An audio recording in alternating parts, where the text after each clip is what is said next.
All right. Good afternoon, everyone. My name is Alex Frelichman. I'm VP of Sales at Telrad Networks, and this is our Transition to Part 96 webinar together with Google. Just a quick reminder, all lines are muted. You are welcome to send your questions offline, since it does say proprietary and confidential. I hope everybody's NDAs are in place. But on a serious note, we're gonna spend our next hour with Google's team. Martin Jensen is with Google SAS Wireless team. Gonna be presenting for the next 30 or so minutes. At the end, we are gonna take over, share a few slides. Just a quick reminder what Telrad has to offer, just quick updates. We're gonna leave Q&A towards the end. That being said, feel free to send questions, obviously during the slides, and we will be looking to them and try to address them as they come, as long as they're relevant. On that note, Martin, take it from here. Thank you very much, Alex, and it's an honor to present in this meeting.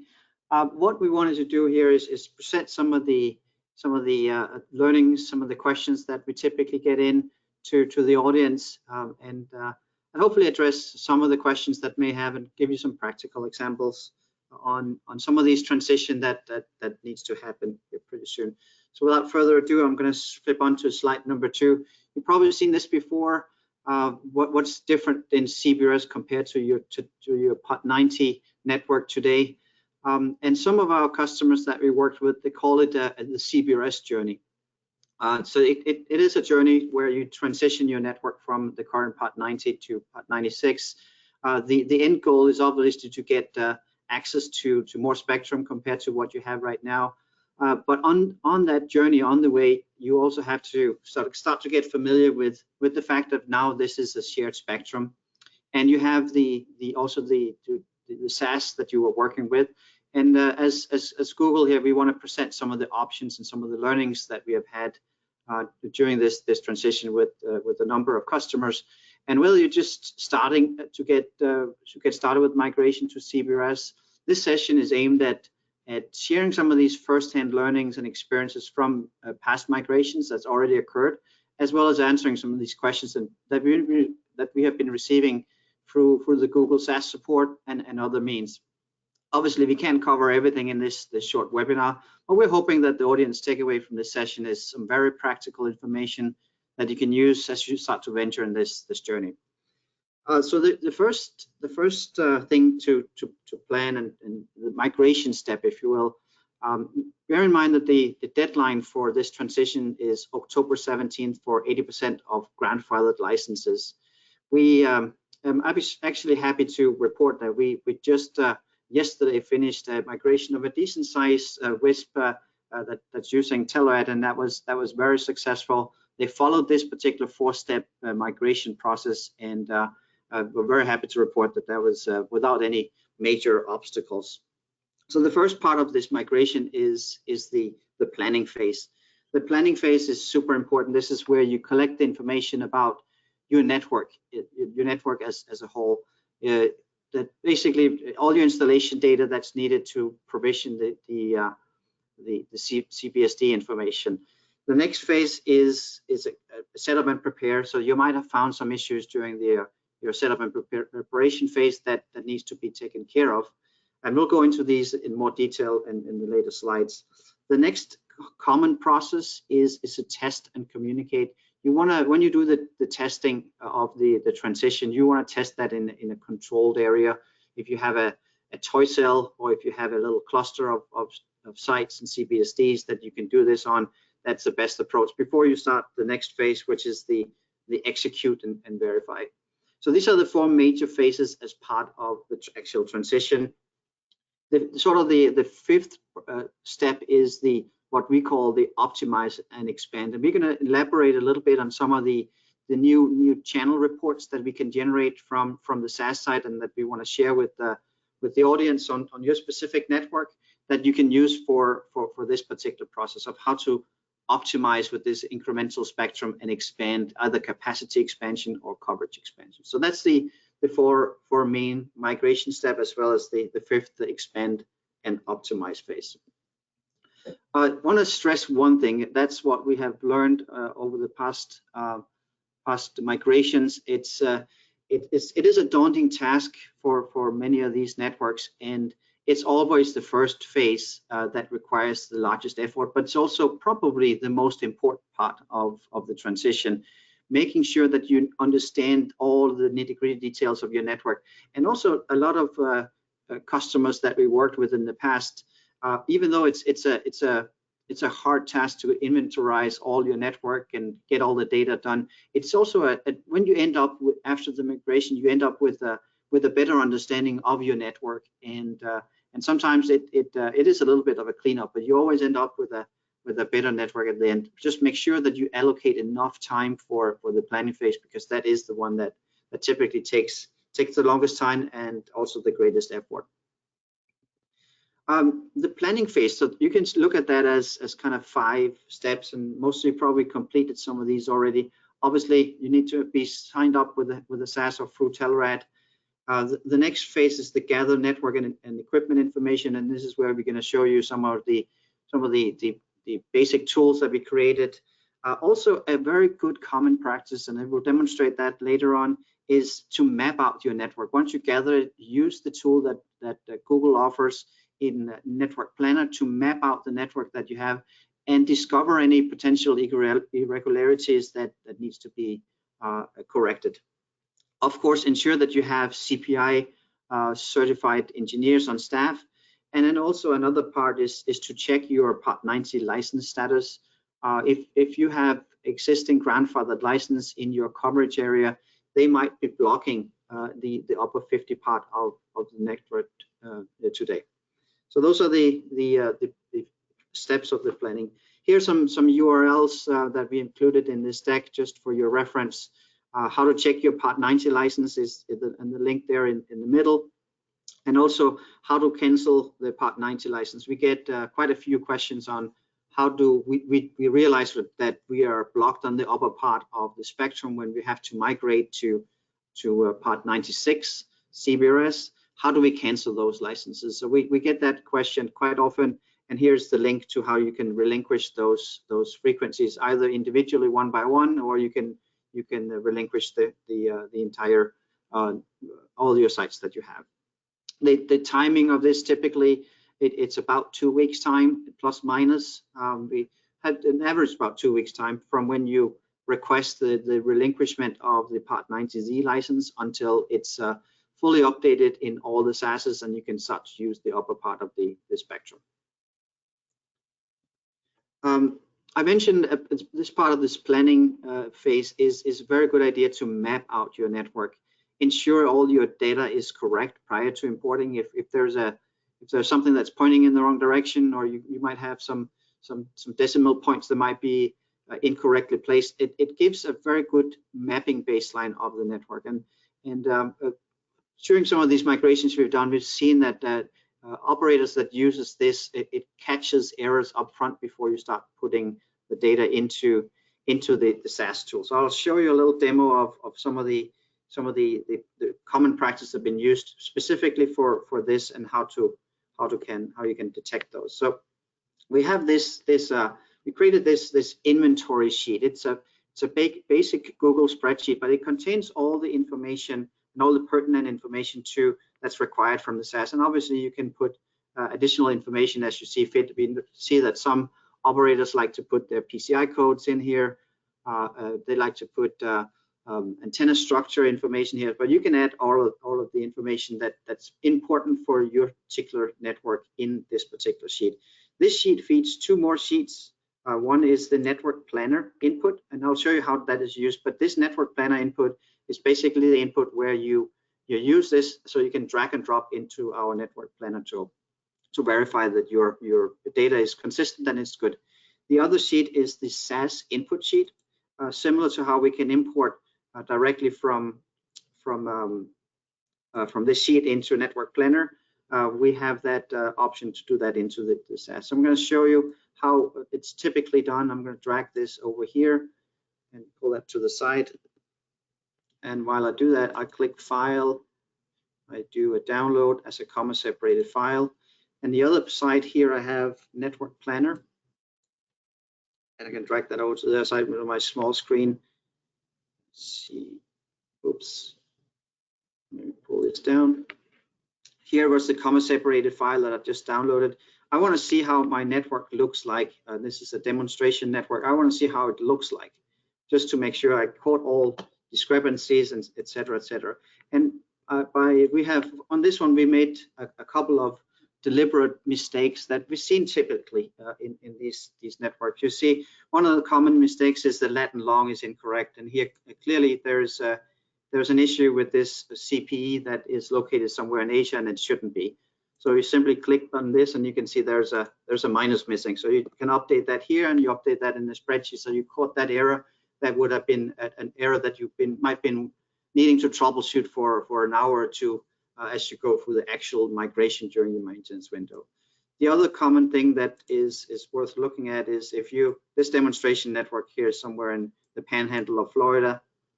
And if you go into and start looking at your network, you see a couple of things that you should have caught or that might be incorrect in your data fill. This CPE obviously here, it's not pointing in the right direction, so you can click it and you can see the azimuth was 180 degrees off, so you can update that here and in your spreadsheet. So you catch these errors. You want to catch these errors before you actually do the upload to the SAS, and use this network tool for this purpose. Some operators obviously also run the propagation, so you can see some other things. They import their polygons for what they have to cover. Some even imports customer locations as well that they want to cover in the future. So Network Planner can be used for this purpose, but obviously many other things as well. So this was just a quick demonstration of how to use the Network Planner as a tool to validate your data. Just gonna find my slides again.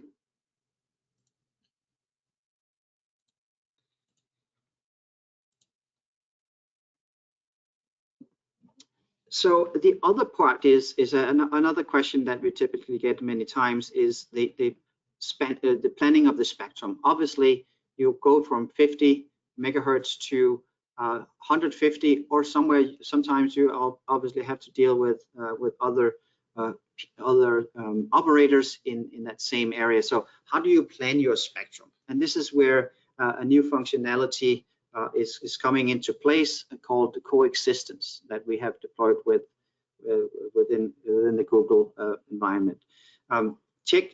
Basically check your spectrum. We have a feature in the SAS where you can check the spectrum availability upfront, not just from a power level perspective, but also from a signal quality perspective. Bear in mind that we have very high detail clutter data in our planning tool that we use on a frequent basis to check what the spectrum looks like in your area, not just from power perspective, but also from interference perspective. By clicking the map, you can see the coax data that we have here. You can see by clicking the Google SAS map, you will see spectrum availability, and you will also see the channel quality. So that when you're wanting to move channels around in your network, you can upfront see which channels are clean from a performance perspective and from a prediction perspective. And we also rank all these different channels. So this is a way that you can use the Google tool to plan your spectrum either ahead or after you've done the migration. Then the other thing is that we can do is there's two more parameters as part of this. This is called in the coax group. These are the CCG parameters and ICG parameters. The CCG parameters, and this all can also be imported into the SAS tool that will help you generate the report that I'm going to show you later on in this deck. But the CCG parameters is a parameter that you can add that defines the linkage between the base station sector and the CPE. Obviously, you need to make sure that these are using the same frequencies, but it also helps the SAS tool when we run the frequency channel optimization report that we can generate for you. it helps the SAS understand, well, this CPE should belong to and be connected to this particular base station sector. There's also the ICG groups. That's a group of channels that certainly do not interfere with each other. And those are the parameters that we can insert for every single CBSDs that basically helps the Google SAS to identify, when you run a channel report, here are the best channels for not just one single sector, but for the entire network as a whole.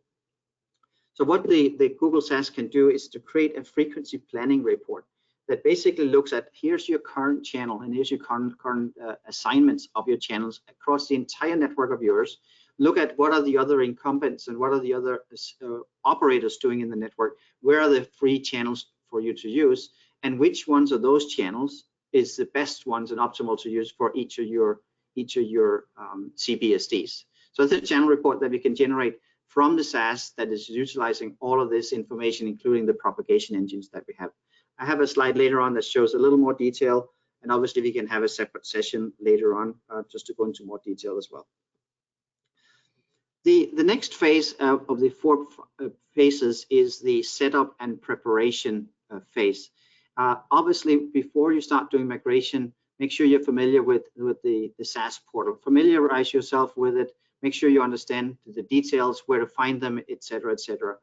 The other thing that you identified as part of the planning phase was there might be some updates that you need in the network. There might be some CPs that needs firmware.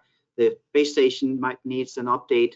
Also check your connectivity, that it's properly in place. In some cases, the CBSDs, or in the case a domain proxy, needs to be able to do a DNS resolve. So there are some network issues that needs to be validated before you start doing any migration. In terms of migration strategy, we have seen 4 different approaches being utilized, and it all depends on how your network is constructed, what you're comfortable with, and other factors that may impact your decision. But there's 4 main ways this can be done.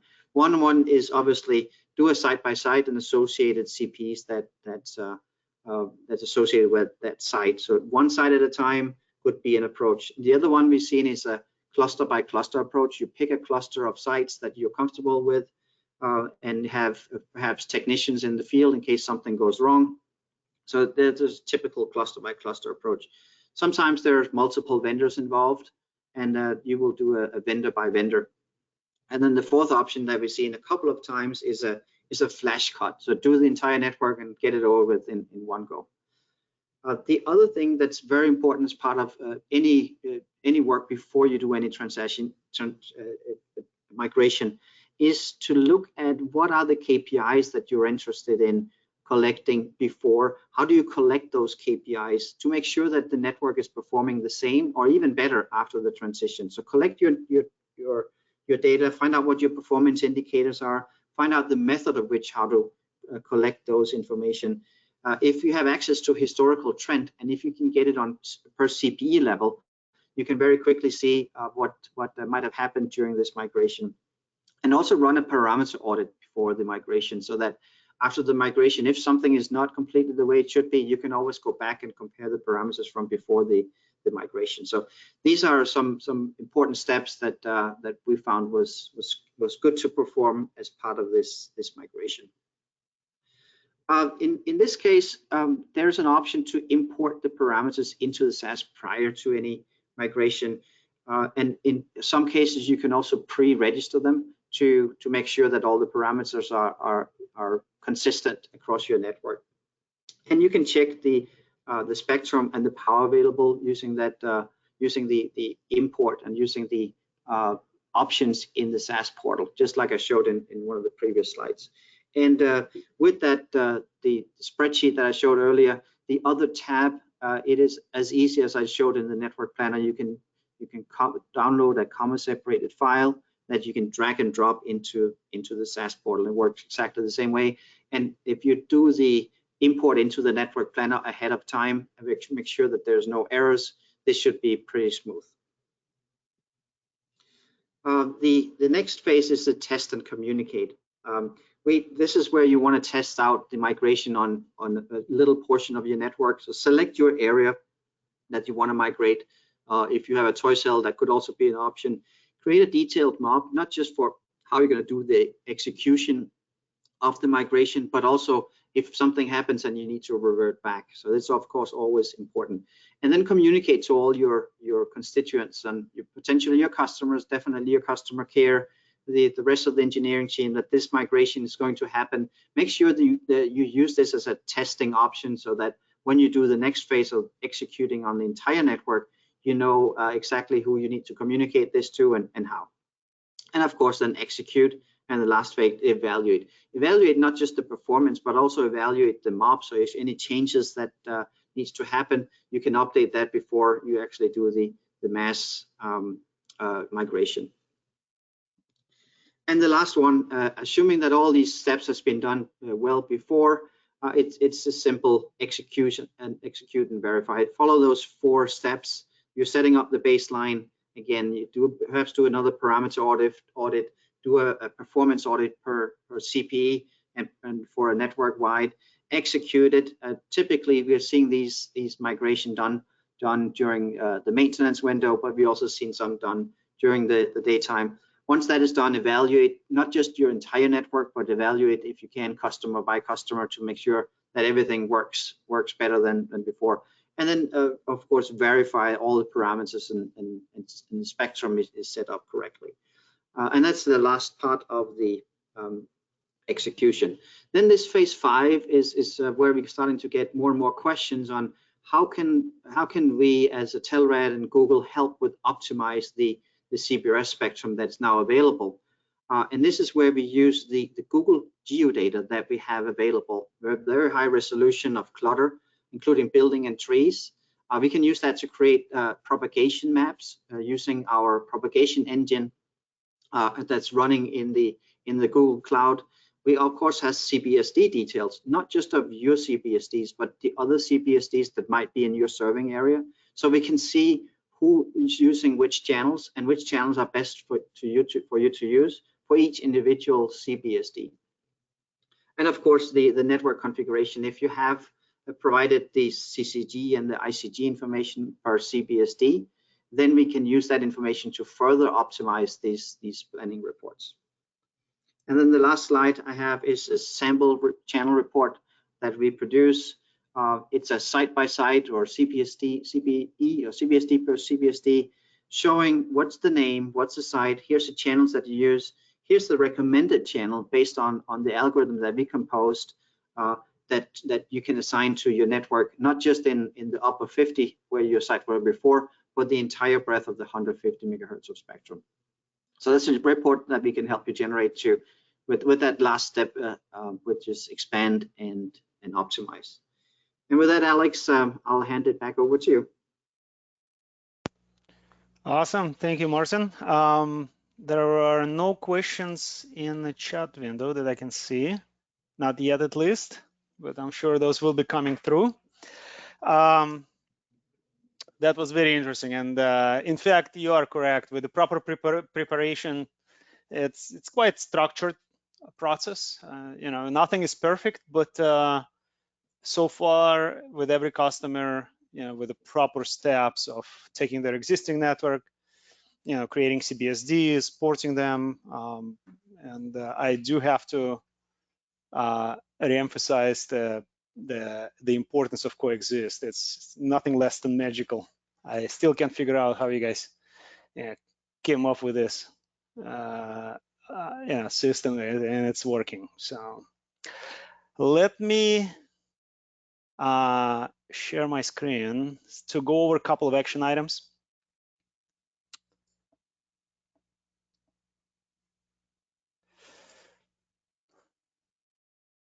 All right, I think everybody should be able to see it.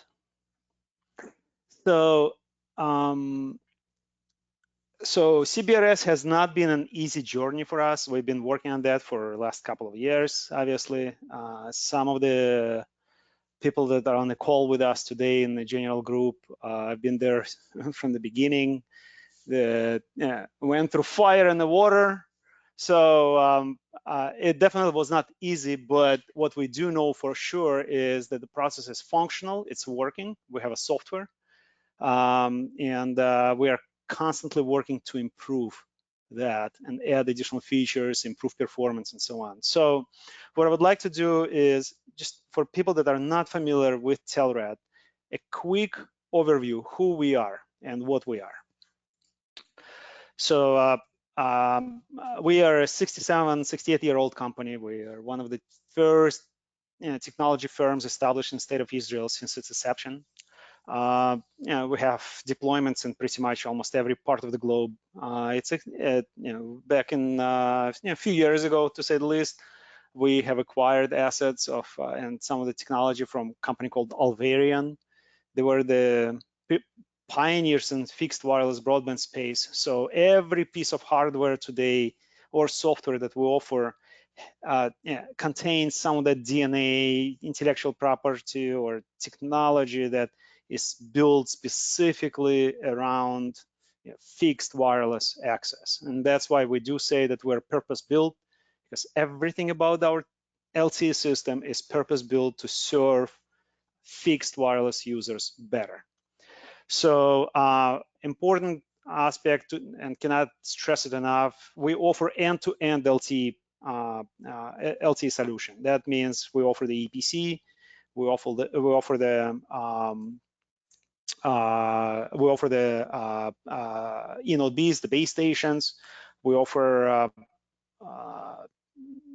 subscriber units, the software that runs it all together. And now we obviously added the domain proxy capability, and that's the piece of software that is communicating with SAS and Google in particular in this particular that makes things run. And it having a single vendor ownership within LTE portfolio is important, and I cannot stress it enough how important in terms of making things work smoothly. Certain capabilities that might not be that may be unique to us, but may be required for a service provider to offer, like layer 2, for example, or starvation protection algorithms.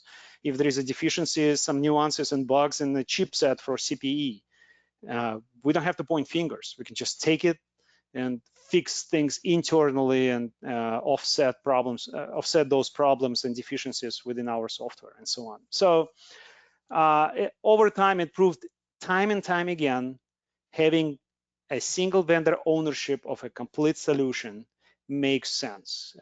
It makes deployments easier, faster, and at the end of the day, it results in better services to customers. So what's important to remember about Telrad is we technically, within the CBRS domain, we sell one SKU, one base station. And that single base station can be deployed 6 different ways. So so that's why it does take a minute to really understand what exactly means. A single customer, same network, can utilize base station from low density markets geographies to high density, to offer services 100 by 20 or anything like that. So and this is the beautiful part of Telrad. It's always one SKU that can be run deployed 6 different ways. So for CBRS, we do have our Compact 1000 base station, who's OnGo certified. All of our CP portfolio that we offer today or being deployed is also CBRS Part 96 certified. The only CP that we were not able to transition into CBRS was CP 7000, and we do have a replacement program ongoing today that basically means forklifting devices. So again, by now, I hope everybody is aware of that and taking advantage of this program. We recently introduced 5 gigahertz system. It is an LTE. It is also LTE, and our 5 gigahertz system works in conjunction with CBRS as well. Has ability to work, so-called dual band connectivity, interband carrier aggregation. In situations in the markets and geographies where CBRS just not enough or might not have enough spectrum, or you want to build additional redundancies in case if you're operating in GAA, in general access, and you are located within the DPA, dynamic protection areas, and you want to be 100% confident, regardless what happens, if you are on the move list or if your grant gets suspended, you want to maintain that connectivity and serviceability. You can combine CBRS together with 5 gigahertz and offer that dual band connectivity in case if one fails for whatever reasons. You still have, you provide half the capacity, but you still have a capacity and connectivity to your customers. And that's becoming quite interesting. It's, you know, it's a different concept, but we were able to implement it, and probably in the next few weeks we're going to have some pilots done here in the US, and going to be a little bit more noise about it.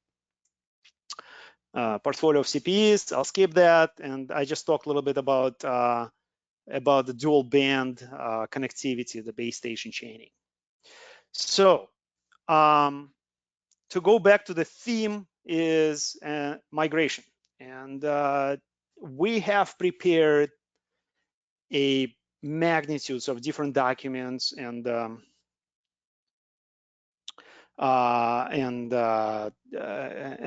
guides and assistance, and we've done quite a few webinars live and offline to assist customers in preparation. As far as this is your checklist, make sure you do this, because under Part 90, you know, everything is great except some of the information wasn't there, like geolocations, azimuths, and so on. That needs to be collected and added. Yes, there are tools to simplify and improve and make things run a little bit faster and take, you know, less time, but still someone has to get this information. That information has to be incorporated into the CBSD profile. And then you have a couple ways. You can either use the Google's interface or use Telrad's interface when you are creating those CBSDs for this information to be provided for, you know, CBSD profile to be created. So for people that are stepping and brand new into CBRS, obviously that's probably not an issue. But for existing networks, when we're talking about 1,000, 2,000 subscriber units, it's it's a challenge. But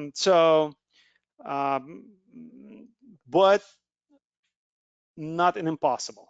We, again, like Martin mentioned earlier, with the organization and structure, everything is very, very doable.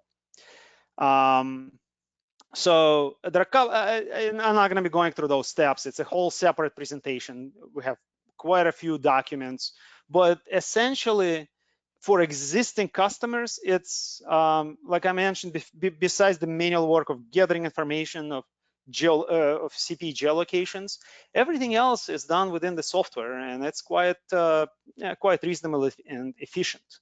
Where we upgrade the Breeze View to make sure that it contains the domain proxy function. You obviously enable it. You attach to Google, and you know, you create CBSD devices. You sign it by a CPI. You obviously have to have a certified professional installer. Google provides a certification program as well through Coursera, I believe. And that's it. And then you just go step by step and add either devices one by one, or we do offer you a mass import where you can do more than one, obviously, and that obviously can make things run a little bit faster as far as migrating existing networks into CBRS. And then through the GUI, you can select one or more devices, register, and get it working online, and that's it. And at that point, Google will see the device, it's granted, it's kosher, legal, and yeah, life goes on. So the process, yeah, it's not perfect, but it's well massaged and structured where existing networks can move comfortably and confidently into CBRS. that's really about it in terms of what's needed from Telrad. And we are available here for to answer any questions. Google has phenomenal support through and online resources that can answer majority of the questions.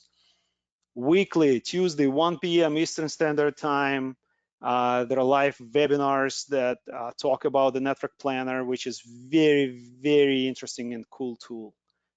It's definitely worthwhile looking and understanding the purpose of it, but it does give you an ability to model the LTE coverage and see if subscribers can be covered or not, what kind of services can be offered or not without or before rolling the truck to that site. So again, definitely worthwhile going through that and sitting through one of the webinars and learning more about the network planner.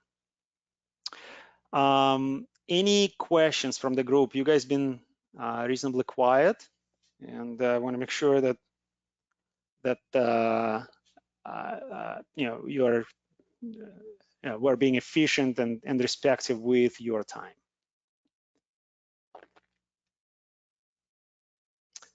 All right. Well, Martin, did you want to add anything else? Yeah, I just want to add to thanks for bringing up the onboarding session that on Tuesdays we call them. Also, if you're interested, all of these previous onboarding sessions are recorded on YouTube and available in case you want to see some previous versions of it. We go through the entire process of using these different tools, not just Network Planner, but also the SAS. And you can look at some of these previously recorded sessions as well. And as you said, Alex, there's a lot of information in there, and that you can use. If you have questions, you can also use the Google SAS support that we offer as well. Awesome, thank you, Martin. There are some questions that are coming in. Hello, Barry. Who do we contact at Google to gain access to the planner? So Barry, what we will do, and same thing applies to the rest of the group, is send us email. You can send it to sales at Telrad or marketing at Telrad, and we will provide links and make the connections within Google's team to get you into the program. And these guys will be able to accommodate. Or in various cases, you know my email address. So is there a way, Martin, this is actually a good question for you. Is there a way to export all CBSDs from SAS portal, not the network planner?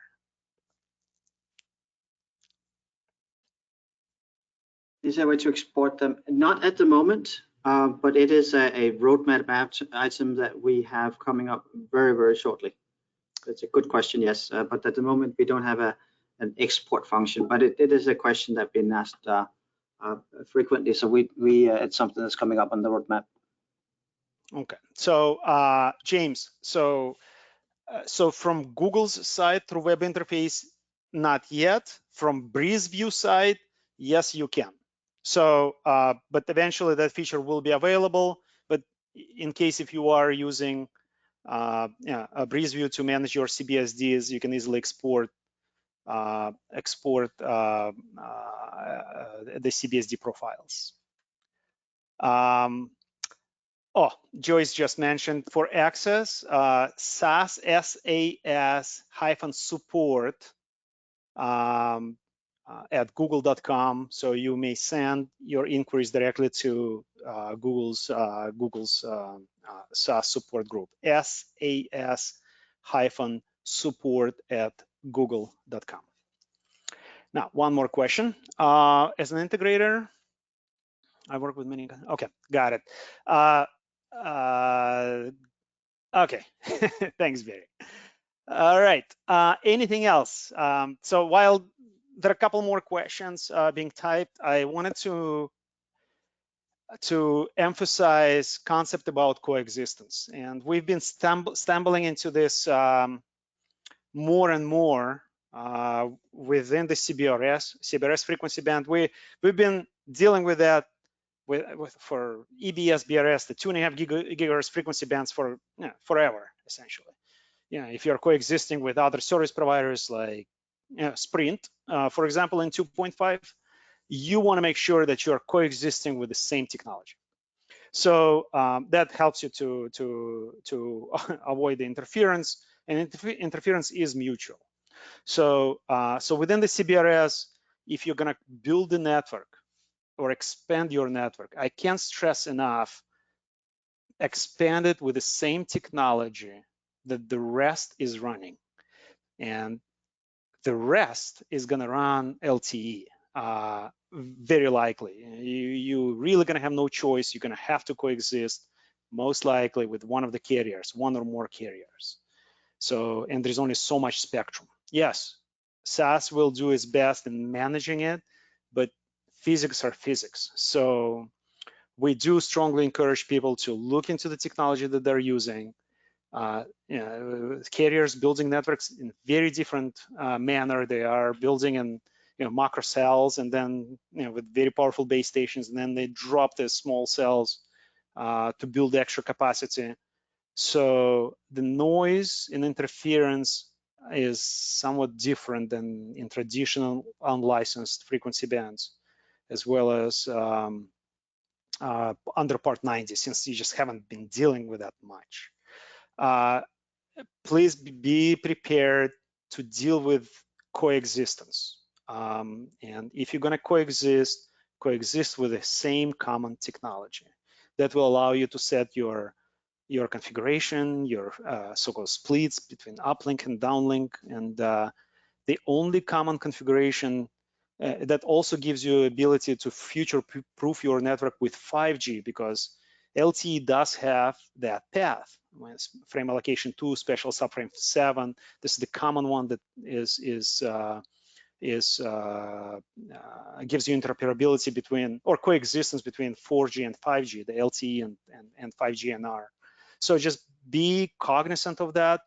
The more carriers going to build their small cells in the geography, the more problem going to become, or the bigger problem going to become for you, running non-LTE technology in that geography. One more question from Marlene. Should we be able to see other providers on Google SAS map? Marlene,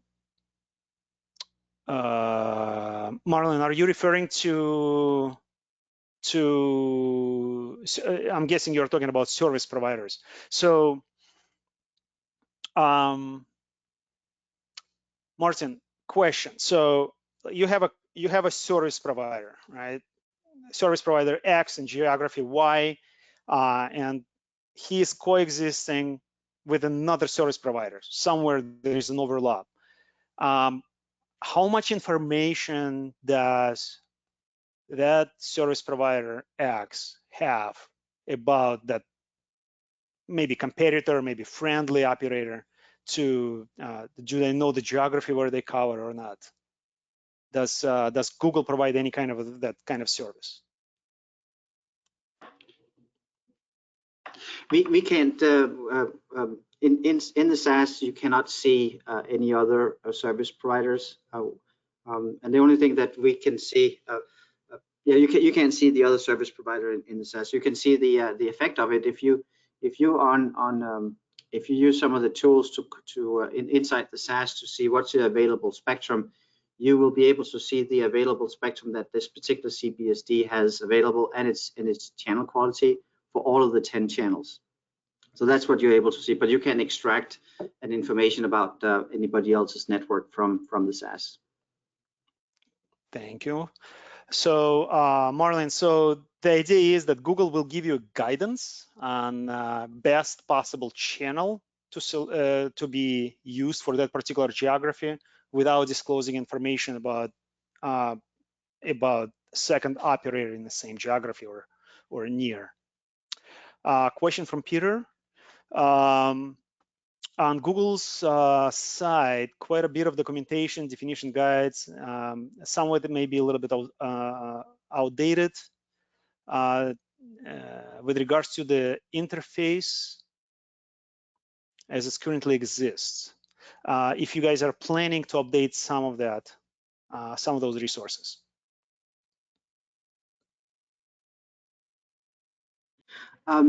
So we have a roadmap. Maybe perhaps we can share at some point in time with some additions that are coming to the SAS and also Network Planner. We also share some of these roadmaps and information during some of these onboarding sessions. And also we're always interested in feedback and proposals and good ideas. So if there's any specific ideas that the audience might have of improvements or any other things that we should include as part of the interface, we're very, very interested in knowing about those. So yes, there's some new things coming to Network Planner and to the Google SAS in the very short-term future that we can share at some point in time. Awesome, thank you. Well, I think this is about it. We're 10 minutes ahead of schedule. Those are gonna go back to everybody.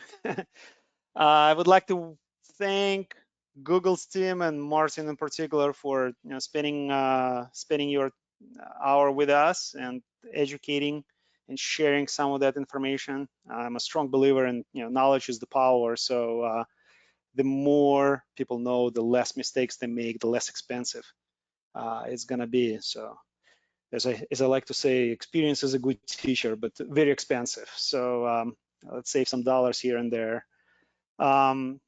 Again, thanks everybody. Any additional questions, feel free to send us offline if you know our direct contact informations. If not, send emails to sales@telrad.com. We will pick up and answer in timely manner, or marketing@telrad.com. And just a quick reminder for Google SAS support, it's SAS, SAS at support-support@google.com. And again, thanks Google team, and we look forward to working with you guys. Thank you. Thank you very much.